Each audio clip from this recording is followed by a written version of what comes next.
Bwana Yesu asifiwe. Naitwa mchungaji Hefsiba William Mtani. Natoka katika huduma ya Winner Power Lifting Church iliyoko Mwanza katika wilaya ya Ilemela, eneo la Buhila.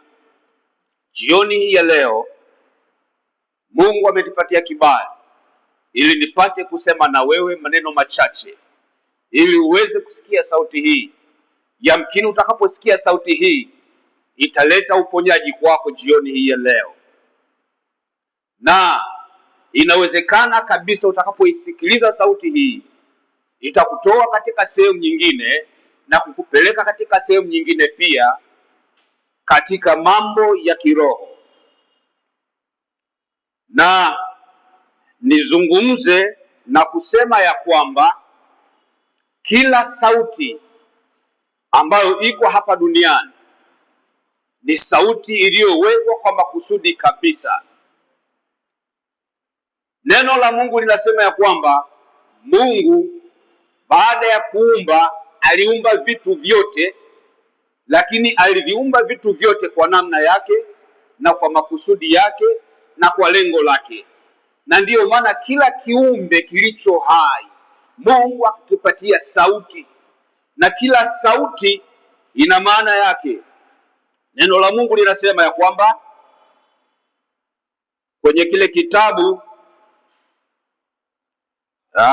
nenda pamoja nami kwenye kile kitabu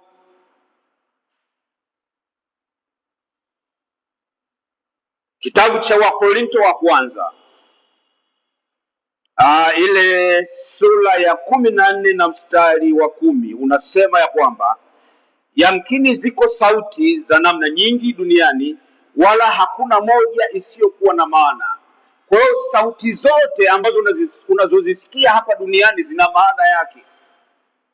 Ni kwamba tu kwa namna moja ya kiroho huwezi ukatambua, lakini sauti zote Mungu amezileta makusudi ili zilete maana kwa mwanadamu.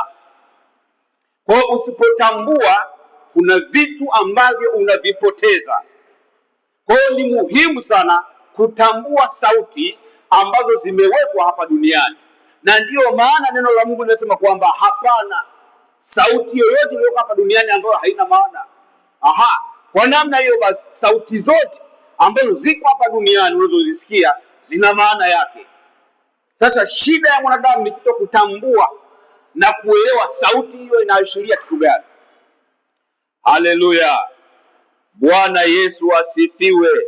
Nataka nikupe mfano mmoja ya kwamba tuna vitu au tuna wanyama au tuna ndege ambao wameumbwa hapa duniani, lakini wameumbwa ili sauti zao zitupatie ishara za namna fulani.